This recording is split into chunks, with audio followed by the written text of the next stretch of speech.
Hi everyone, I'm Christy McCammon and I share tips, tricks, and recipes to help you on your journey towards food freedom. Tonight, my family wanted pizza for dinner. I don't mind sometimes getting them pizza, but because I don't eat that, I make myself an alternative.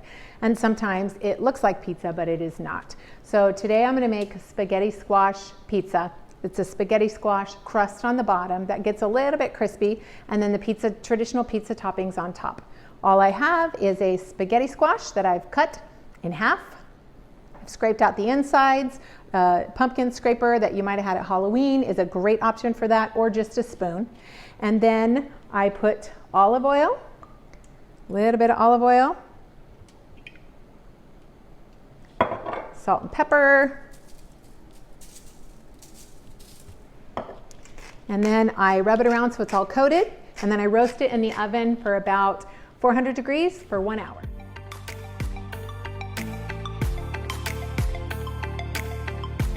Now that it's fully roasted, it's ready to remove from the skin, and it's super simple. All you do is just take your fork and start shredding along the edges.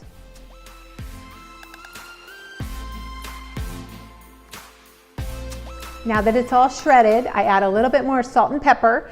Then I'm going to put it into individual muffin tins. You can use a square one, a round one, whatever you have.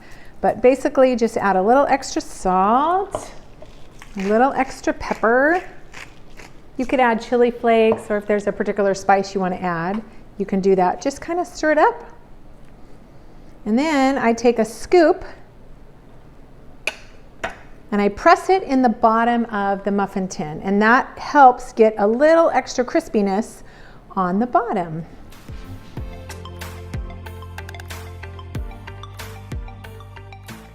Now that I have it pressed in the individual ones, I put it back in the oven for about 10-15 minutes, still at 400, and then I'm going to top it, and then we're almost done. Just for reference, one spaghetti squash yields about 20 ounces, so this would be 2 10-ounce servings of vegetables. It's time to top it. I'm just going to use traditional pepperoni toppings, so I use about a scoop of marinara on each pepperoni and cheese, and that's it. And then I put it back in the oven just to kind of melt it and broil it.